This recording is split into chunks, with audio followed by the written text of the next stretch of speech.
Thank you चिराग जी।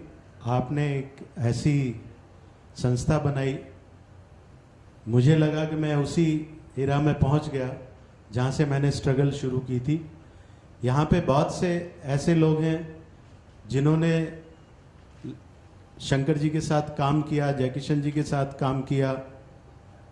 मैं भी उनमें से एक हूँ और बहुत खुश नसीब हूँ कि अभी तक जिंदा हूँ। मैं आपके साथ भी हूँ और जिनके साथ था उनके बच्चे भी यहाँ पर हैं। शैलेंद्र जी के बेटे दिनेश जी, अख्तर बहुत छोटा था जब मैं हजरत साहब के घर जाता था, तो आज देख के बहुत खुशी हुई।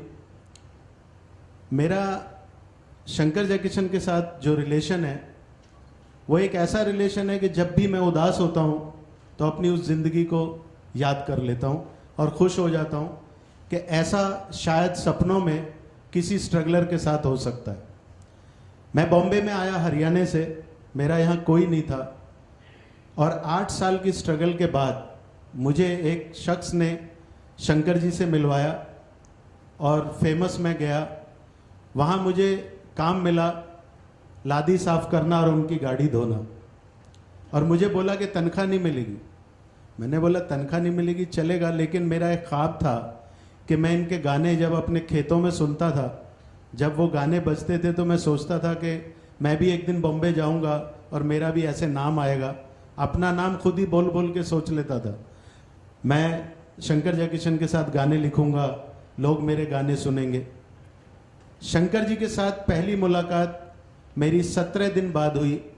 जब मैं वहाँ काम कर रहा था तो एक दिन वो आए, छोटी सी डायरी उनके हाथ में थी और उनका एक स्टाइल था, कफलिंग लगाते थे, ज़्यादा वाइट कपड़े पहनते थे। बोले क्यों मियाँ, क्या हो रहा है? सर काम कर रहा हूँ। नहीं, तुम्हारा नाम क्या है? तो मैंने कहा मेरा नाम सुधाकर है। लेकिन यहाँ क्या कर रहे हो? ये गाड़ी के आसपास क्या कर रहे हो? सर मैं रोज़ धोता हूँ। जानते हो गाड़ी किसकी है? मैंने कहा ये शंकर जी की है, और किसकी है? तो मैं तो धो ही रहा हूँ, मैं थोड़ी गाड़ी लेके जा रहा हूँ। तुम कभी मिले हो? मैंने कहा नहीं। वो ऊपर चले गए। थोड़ी देर के बाद मेरे को किसी ने कहा कि तेरे को बुलाया। मैं उनके पास गया तो ये वही थे जिनसे नीचे बात हुई। और अब तक वहाँ पे कुछ ऐसी राजनीति थी कि वो लोग मिलने नहीं देते थे। जो मेरे से पहले 10-15 लोग थे, वो एक चौपाल जैसी जगह थी कि जो वहाँ जाता था खाना पीना मिलता था, वहीं का रह जाता था। ऐसों में मैं भी शुमार था। तो उन्होंने मुझे कहा कि तुम यहाँ क्या करने आए हो? मैंने कहा सर मैं तो आपका नाम सुन के आया था, फला आदमी मुझे यहाँ लेके आया और मुझे यहाँ पे काम मिला। तनख्वाह कितनी लेते हो? मैं कहा जी आज तक तो मिली नहीं। तो बहुत ज़ोर से हंसे। बोले ठीक है आज से मिलेगी, लेकिन मेरे यहाँ काम करने का मतलब है खाओ पियो सो जाओ, लेकिन ज़िंदगी में जो कुछ करने आए हो उसको मत भूलो। तो कुछ दिनों बाद मैंने उनसे, अकेले में थे, उनसे डर बहुत लगता था क्योंकि वो बहुत कड़क बोलते थे, लेकिन मैं तो बच्चा था, उतना कुछ प्रॉब्लम नहीं था। मैंने उनसे कहा सर मैं गीत लिखने आया हूँ। गीत लिखने? सुनाओ। तो मेरी सुनाने की हिम्मत नहीं हुई, हाथ पैर कांपने लगे और मेरे कागज ही गिर गया। तो बोले कोई बात नहीं, चाय वाय पियो। तो पहली बार हसरत जयपुरी साहब आधे घंटे बाद वहाँ पे आए और मेरा परिचय कराया। मैंने उनके पैर छुए। अबे मैं ऐसे आदमी के शख्स के पैर छू रहा था जिनके गाने मैंने सुने थे। अभी तक शंकर जी के नहीं छुए डर के मारे, लेकिन उनके छू लिए। फिर बाद में उनके भी छुए। और मैं ऐसे करते करते वहाँ से, हजरत साहब ने मुझे एक दिन कहा कि देखो बेटा, अगर तुम कुछ करना चाहते हो तो मेरे पास आ जाया करो, मैं तुम्हें बताऊंगा कि गीत कैसे लिखे जाते हैं। मुझे बड़ा घमंड था कि मैं तो 300-400 गीत लिख के लाया था। तो मैंने कहा मेरे पास तो बहुत हैं। खार में रहते थे कैलाश बिल्डिंग में, वो मैं चला गया। 1-2 दिन गया, फिर लगातार ऐसा गया कि मेरी हिम्मत नहीं हुई कि उनको अपना एक भी गीत सुनाऊं, क्योंकि जिस तरह से उन्होंने मुझे लिखना बताया वो तो मुझे आता ही नहीं था। कुछ पैरोडियाँ लिखी हुई थी ऊट पटांग, बाकी तो कुछ नहीं था। लेकिन हसरत साहब ने मुझे समझाया कि फिल्मी गीत कैसे लिखा जाता है।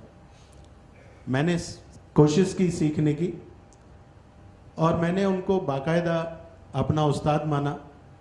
तो मेरी डायरी में शैलेंद्र जी की एक तस्वीर लगी हुई थी और मैं हमेशा टिल टुडे अपना काम शुरू करता हूं तो शैलेंद्र नमे लिखता हूं, वो भी लिखा हुआ था उस पर। तो हसरत साहब ने बोला, मियाँ सीखते हमसे हो और ऊपर लिखते हो शैलेंद्र नमे। तो मैंने कहा, हसरत साहब आप बुरा ना माने, मुझे उतनी तमीज़ नहीं है, लेकिन मैं जब दिल्ली में था तब से मैं यही लिखता हूँ, तो अभी इस लिखने को तो नहीं बदल सकता। मुझे वो बहुत पसंद है, लेकिन आ गया आपके पास तो मेरे लिए आप भी उतने ही हैं। आपने मुझे सब कुछ सिखाया है, अगर आप इस बात पे बुरा मानते हो तो मैं नहीं लिखूँगा। तो उन्होंने मेरे कंधे पे हाथ रख के बोला, नहीं बेटा, मैं बहुत खुश हुआ कि तूने सच बोला। और उस दिन से लेके जब तक भी मैं रहूँगा, मैं हमेशा हसरत साहब और शैलेंद्र जी को अपना एक ऐसा आदर्श मानता रहता हूँ कि जब भी मैं कुछ लिखने बैठता हूँ मैं सोचता हूँ अगर वो लिखते तो क्या लिखते। हालांकि मैं वैसा लिख नहीं पाता हूँ, फिर भी सोचता हूँ कि वो लिखते तो क्या लिखते। और उसी चक्कर में मैंने यहाँ पे स्ट्रगल शुरू की। स्ट्रगल करते करते एक दिन वो आया कि मैं डायरेक्टर बन गया। मैंने पहली फिल्म प्रोड्यूस एंड डायरेक्ट की। उस फिल्म का टाइटल था गोरी। गोरी के लिए मैंने एक सपना सजाया था कि इसमें शैलेंद्र जी तो तब नहीं रहे थे। मैं कहा हसरत साहब से गाने लिखवाऊंगा और शंकर जी का म्यूज़िक लूँगा। जय भाई भी नहीं रहे थे, तो मैं उनके म्यूज़िक रूम पे गया। 21,000 रुपये लेके गया था। मैंने जाके उनके पैर छुए। अब ये अरसा 17-18 साल का हो चुका था, तो उन्होंने मुझे पहचाना नहीं। मैंने उन्हें याद दिलाया कि मैं कौन हूँ। तो उन्होंने मुझे पहली बार ऐसे गले लगाया जैसे कोई बाप अपने बिछड़े हुए बेटे को लगाता है। और उनकी आंखों में नमी थी और मेरी आंखों में आंसू बह रहे थे। मैं कुछ कह ही नहीं पाया उनको। उन्होंने कहा कि अच्छा, जो कल तक हमारे यहाँ नौकरी करता था आज वो हमें नौकरी देने आया है। तो मैंने तुरंत पैर छू लिए। मुझे उनके गुस्से का मालूम था। मैंने पता नहीं पिक्चर करेंगे कि नहीं करेंगे। तो मैंने कहा, सर मैं आपको नौकरी देने नहीं आया, मैं तो आशीर्वाद लेने आया हूँ। मेरी ये फिल्म मुझे मिली है और मैं चाहता हूँ इसमें म्यूज़िक आपका हो। तो तुरंत उनका आगे से आया कि अच्छा म्यूज़िक मेरा हो और गाने तेरे हों। तो मैं खामोश हो गया। वैसे अंदर से मैं भी यही चाहता था, लेकिन मैं कह नहीं सकता था। मैंने कहा नहीं साहब, आप ये पिक्चर कीजिए, फिर गाने जैसे आप बोलोगे कर लेंगे। उन्होंने कहा कि कितने पैसे लाए। मैंने कहा ये 21,000 रुपये हैं। उन्होंने कहा 1 रुपया और दो। तो 1 रुपया हमने और दिया और वो 1 रुपया लेके बोले कि हम इसी 1 रुपये में तुम्हारी पिक्चर करेंगे। मेरी पूरी पिक्चर उन्होंने 1 रुपये में की। और 1 रुपये में क्या हो सकता है, उन्होंने इस तरह से मेरी पिक्चर में म्यूजिक दिया, मुझे इतना सम्मान दिया। मेरी हिम्मत नहीं थी उनके सामने बैठने की, लेकिन उन्होंने ऐसा किया कि जैसे मैं बहुत बड़ा डायरेक्टर हूँ और वो कुछ भी नहीं है। मेरा म्यूजिक शुरू हुआ। मेरा दुर्भाग्य ये रहा कि वो घड़ी भी मेरे सामने आई जब मेरा एक गाना रिकॉर्ड हो रहा था और शंकर जी की डेथ हो गई। फेमस में मेरा गाना चल रहा था, हम लोग सब रिकॉर्डिंग कर रहे थे, शायद भरत भाई भी उसमें थे और एनोक डैनियल अरेंजर थे। हमको मैसेज मिला 12 बजे कि शंकर जी नहीं आ रहे हैं। तो मैंने उनके घर फ़ोन किया।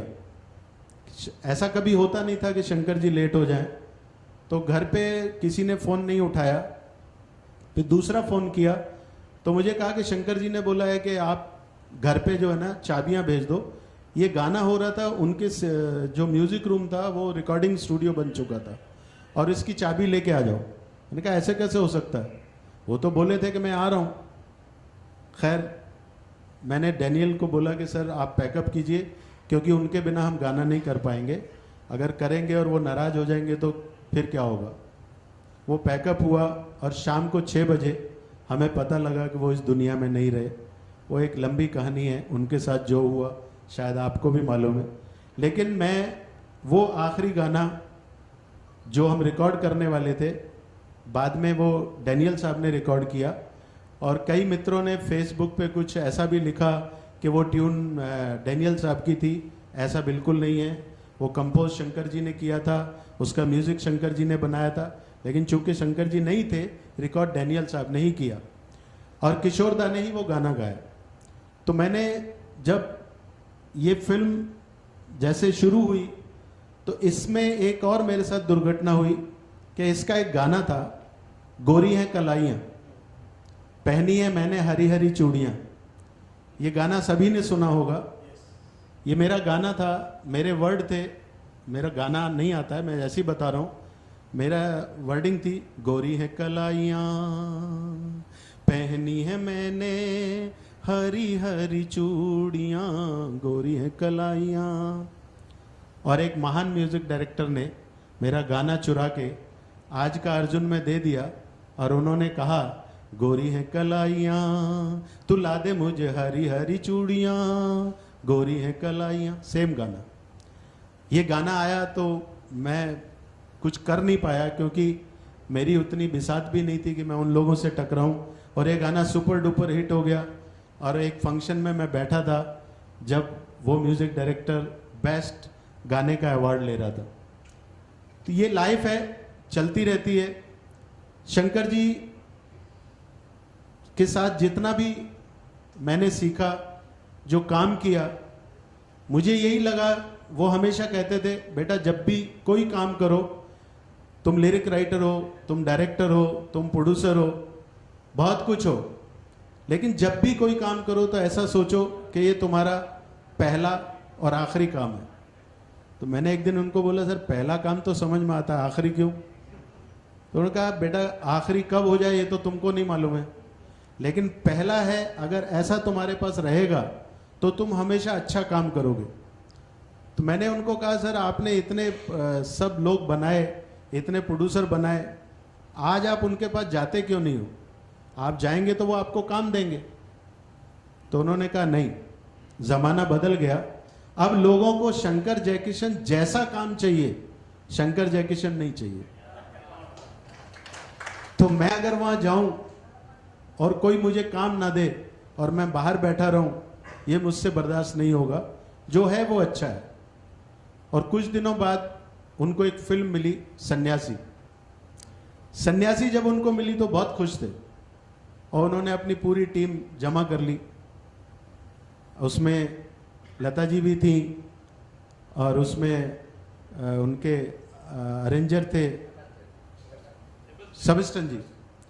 ये सब जमा होने के बाद जो उन्होंने काम किया, आपको मालूम है, वो फिल्म फेयर तक गए और उन्होंने ये साबित किया कि मैं अभी भी काम कर सकता हूँ, अच्छा काम कर सकता हूँ। लास्ट जब मेरी फिल्म थी तो मैंने उनको बोला, मुझे आपका एक गाना बहुत पसंद है, अगर आप चाहें तो एज इट इज ट्यून दे सकते हो। तो उन्होंने बोला, ऐसा कैसे होगा, मैं ट्यून बनाना थोड़ी भूल गया हूँ, तू वैसा गाना लिख, मैं ट्यून अलग बनाऊंगा। 3-4 दिन हो गए, मेरे को बोले कि क्या हुआ, गाना लिखा? मैं, सर ये संभव नहीं है। बोले क्यों? मैं कहा, मेरे को वैसा गाना लिखा नहीं जा रहा, तो मैं क्या करूं? तो उन्होंने कहा कि तुम ऐसा करो, मैं ट्यून बनाता हूं, उसके बाद गाना लिखो। मैं और फंस गया। मैं कहा, ये तो वैसे ही नहीं लिखा जा रहा, अब ये ट्यून बना देंगे तो फिर कैसे लिखूंगा? तो मैं हसरत साहब के घर गया और कहा कि सर मैं आज फंस गया, ऐसे ऐसे बात हो गई। मैंने उनको बोला तो उन्होंने एक ट्यून जो है ना मेरे सामने रख दी और बोले कि इसके ऊपर गाना लिखो। तो हसरत साहब ने कहा, बेटा क्या बात है, वो तो हमने भी बहुत गाने लिखे हैं। तो मैंने कहा, आप ऐसा करो ना, आप ही लिख दो ये गाना, तो मेरे लिए बड़ी बात हो जाएगी, ऐसे नाम आएगा, हसरत जयपुरी सुधाकर शर्मा। तो बोले क्यों, मैं क्यों लिख दूं? मैंने कहा, मेरा अच्छा हो जाएगा, मैं तो लिख नहीं पाऊंगा। तो उन्होंने कहा, नहीं, मैं बताता हूं कैसे लिखना है, लेकिन लिखना तुमको ही पड़ेगा। आज मैं लिखूंगा, कल कौन लिखेगा? तो उन्होंने उस गाने में मुझे समझाया कि कैसे ट्यून पे गाना लिखा जाता है, ट्यून को कैसे तोड़ के उसका मीटर बनाया जाता है, कैसे उस पर गाना लिखा जाता है। तो मैंने वो गाना लिखा और वो गाना कविता कृष्णमूर्ति की आवाज़ में रिकॉर्ड हुआ। शंकर जी के साथ इतनी यादें हैं कि जब आज के म्यूज़िक डायरेक्टरों के साथ हम काम करते हैं तो हमें ऐसा लगता है कि ये म्यूज़िक डायरेक्टर साज से घबरा रहे हैं कि इसको बजाएं कैसे, लेकिन उनसे साज घबराता था कि आज पता नहीं क्या बजा देगा, कोई भरोसा नहीं। जब भी वो ट्यून बनाते थे तो हम लोग, जैसे बहुत से म्यूज़िक डायरेक्टर हैं, कुछ बजाते रहेंगे, फिर उनको कुछ याद आएगा, सबका अपना अपना स्टाइल है, लेकिन उनका स्टाइल बहुत गजब था। बाजे के सामने खड़े हुए, कभी बैठ के भी नहीं बनाते थे, ऐसे खड़े रहे और ऐसे किया, एक दो के बाद जहाँ से उनका हाथ पड़ा वहाँ से ट्यून चालू। और गाना अगर भूल गए तो बीच में अपना काम चालू, कुछ भी बोलना शुरू कर देंगे बहुत रिदम में, और उसके बाद बोलेंगे कि इसको ठीक करो। एक ऐसी यादगार घटना है कि मेरा गाना रिकॉर्ड हो रहा था उनके साथ, और गाना था दुल्हन सेज है फूलों की, दहेज गमों के खार, दूल्हे का दहेज है जीवन में, दुल्हन का सच्चा प्यार। उसमें एक लाइन थी, चुटकी भर सिंदूर के बदले छोड़ चली घर बार। तो मन्ना दा ने बोला कि शंकर जी ये कोई शैलेंद्र का लिखा हुआ गाना तो नहीं है पुराना। ये मेरे लिए एक सबसे बड़ा कॉम्प्लीमेंट था कि इतना बड़ा सिंगर इतने बड़े राइटर के गाने को याद कर रहा है। मैंने मन ही मन में सोचा कि अगर ये ऐसा समझ रहे हैं तो शायद मेरी ज़िंदगी संवर जाएगी, क्योंकि गाना तो मैंने ही लिखा है। तो शंकर जी ने बोला नहीं नहीं, ये बच्चे ने गाना लिखा, भाई ये बहुत अच्छा लिखता है। तो उन्होंने कहा ठीक है। गाने को उन्होंने दोबारा फिर सुना, रिकॉर्डिंग के बाद सुना। मेरे को बोले कि ये लाइन तूने कैसे लिखी, चुटकी भर सिंदूर के बदले छोड़ चली घर बार। तो मैंने कहा सर, मैंने बस ऐसे ही सोचा कि अगर इस बात को शैलेंद्र जी कहते तो कैसे कहते, वो तो पता नहीं कैसे कहते, और भी अच्छा कह सकते थे, लेकिन मैंने ऐसे कह दिया। तो बोले मेरा घर देखा है आपने? मैंने देखा है। तो घर बुलाया और एक शैलेंद्र जी का मुझे फ़ोटो दिया जो आज भी मेरे घर पे लगा हुआ है। कहा कि मेरे पास उनकी बहुत खूबसूरत तस्वीर है, ये ले जाओ। तो जैसे उनकी जोड़ी थी हसरत शैलेंद्र की, ऐसे ही मैंने दोनों के फ़ोटो अपने घर में भगवान की तरह लगा दिए, साथ में शंकर जयकिशन के। और मैं पूजा करना हो सकता है किसी दिन भूल जाऊं, लेकिन इन चारों को कभी नहीं भूलता और लाइफ में कभी नहीं भूलूंगा। किशोर दा के पास मैंने 17 साल काम किया। उनको एक गाने के लिए मैं बुलाने गया, जो लास्ट गाना मैं बता रहा हूँ। तो उन्होंने कहा कि नहीं नहीं यार, मैं ये गाना नहीं गाऊंगा। मैं, दादा आप नहीं गाएंगे मतलब? बोले नहीं, जो भी मेरा असिस्टेंट बनता है ना, वो एक गाना मेरे से गवाता है और प्रोड्यूसर को बोलता होगा कि किशोर तो मेरी मुट्ठी में, मैं बोलूँगा वो गा देगा। मैं, नहीं दादा मैंने ऐसा नहीं बोला। नहीं नहीं, तूने ऐसा ही बोला होगा, मैं ये गाना नहीं गाऊंगा। मैंने कहा ठीक है। तो मैं जब जाने लगा तो बोले म्यूजिक डायरेक्टर कौन है? तो मैंने कहा शंकर जी। शंकर जी? हाँ गाऊंगा। मैंने कहा ठीक है। और शंकर जी के साथ जब वो रिहर्सल के लिए आए किशोर दा, तो मैंने पहली टाइम, 17 साल कम नहीं होते सर, मैंने किशोर दा को कहीं भी इतना विनम्र नहीं देखा, इतना झुका हुआ नहीं देखा जितना शंकर जी के सामने था। मतलब जब भी किशोर दा को मैंने देखा तो ऐसा ही देखा, एकदम बुलंद, एकदम सब, हाँ क्या हो रहा है, अच्छा ठीक है ये। वहाँ जैसे ही उनकी एंट्री हुई तो मैं देख रहा था उनको कि ये क्या। तो गए बड़े प्यार से, तो उन्होंने कहा किशोर ये गाना है। हाँ मुझे मालूम है, इसने लिखा है, ये ट्यून है। नहीं नहीं वो तो हो जाएगा। इधर उधर की बातें करते रहे, कोई रिहर्सल नहीं की उन्होंने। और उन्होंने कहा नहीं नहीं आप जो बोलेंगे तो मैं गा दूंगा। मैं तो जस्ट मिलने आया था, इधर बॉम्बे लैब में मेरा गाना था, तो मैं सोचा आपसे मिल लूँ। शंकर जी से जब वो बात कर रहे थे तो मुझे लगा कि शायद जितना मुझे नहीं मालूम कि ये कितने महान हैं, जो किशोर दा उनसे बात कर रहे थे और जिस तरह से बात कर रहे थे, मैं समझता हूं कि एक टीचर और स्टूडेंट जैसी बात हो रही थी। जबकि किशोर दा खुद लीजेंड इतने बड़े, लेकिन जब वो उनसे बात कर रहे थे नहीं नहीं शंकर जी, ये अगर ये देख लीजिए आप कैसा है, मैं गा के बताता हूँ आपको। नहीं नहीं तू गा सकता है, मुझे मालूम है, ये ऐसा कर वैसा कर, पूरा उन्होंने ऐसे ही बताया। और किशोर दा सिर्फ मन ही मन में शायद रिहर्सल कर रहे होंगे, उन्होंने गाना वैसे गाया नहीं। और उसके बाद शंकर जी उनको लिफ्ट तक छोड़ने आए। ये सीख मैंने पहली बार देखा कि वो आदमी इतना झुका हुआ है, सब कुछ है, लेकिन शंकर जी फिर भी उनको लिफ्ट तक छोड़ने आ रहे हैं। और जब वापस आए तो मेरे को बोले, बेटा ये बहुत बड़ा सिंगर है, ये हमारे पास जो है ना, ये गाएगा ना, इस गाने की जिंदगी बन जाएगी। तो शंकर जी जब भी कोई बात करते थे, किसी काम के लिए जब किसी को याद करते थे, तो वो हमेशा बोलते थे कि ये काम जब होगा ना, तब तुम्हें पता लगेगा इसकी कीमत क्या है। तो मैंने उनको बोला कि नहीं, हमें तो अभी भी मालूम है कि इसकी कीमत क्या है। बोले नहीं, अभी नहीं मालूम है, अभी किशोर जब इस गाने को गाएगा तो ये गाना बहुत बड़ा हो जाएगा। लेकिन दुर्भाग्य वो गाना ना मेरी फिल्म में रहा और ना पब्लिक तक पहुंचा। और मैं अभी कोशिश कर रहा हूं, मैंने वो गाने सब इकट्ठे किए हैं और यूएस मैंने भेजा है उस गाने का, कुछ जितनी उसमें प्रॉब्लम्स हैं, कुछ मेरे को रफ गाना मिला है कहीं से।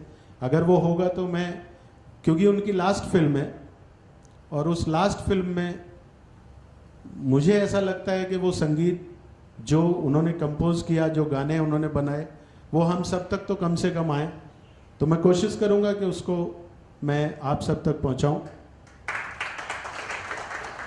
शंकर जी ने एक बात और मेरे साथ बहुत अच्छी करी। उन दिनों क्या था, डायरेक्टर का नाम ही बड़ा था लेकिन पैसे तो उतने मिलते नहीं थे, क्योंकि 1100 रुपये में तो साइन किया और उसके बाद तो कोई पैसे नहीं देता था, सब काम करो। शंकर जी हमेशा बोलते थे कि बेटा मैं हूं ना। तो मेरे को समझ में नहीं आती थी मैं हूं ना का मतलब क्या, कि अभी या तो मैं उनसे पैसे मांगूं या कुछ करूं। उन्हीं दिनों मेरा एक दिवाली थी, ये मैं शेयर कर रहा हूं, बहुत मेरी गरीबी की बात है। दिवाली का दिन था और मेरा एक एलपी रिलीज हो रहा था एचएमवी से। तो मैंने मेरी बीवी को बोला कि इससे अच्छी दिवाली कोई हो नहीं सकती कि इस दिवाली पे मेरा एक रिकॉर्ड रिलीज हो रहा है।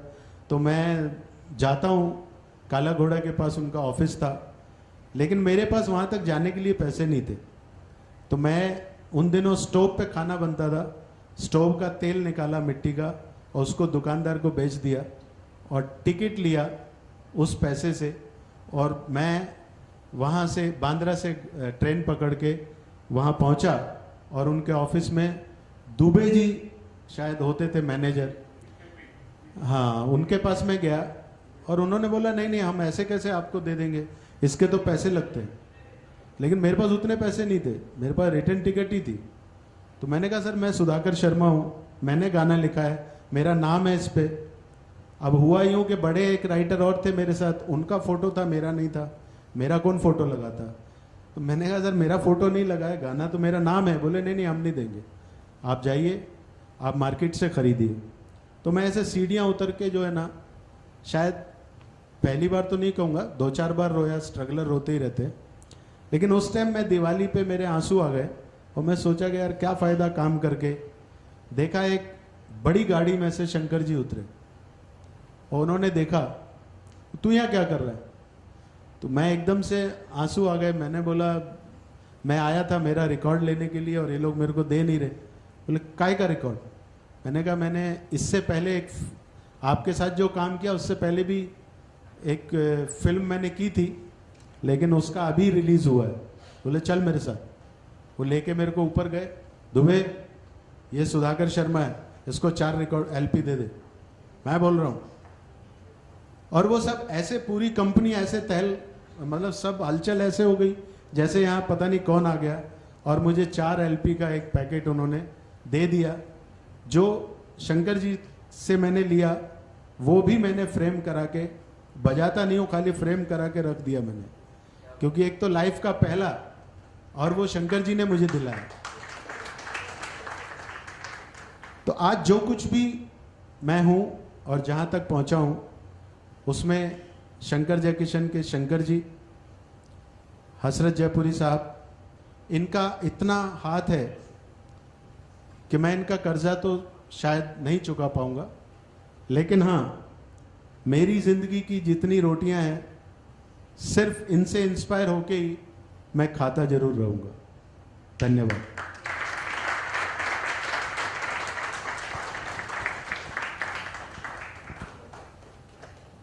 Sudhakar ji, very, very nice and emotional talk. Thank you so much.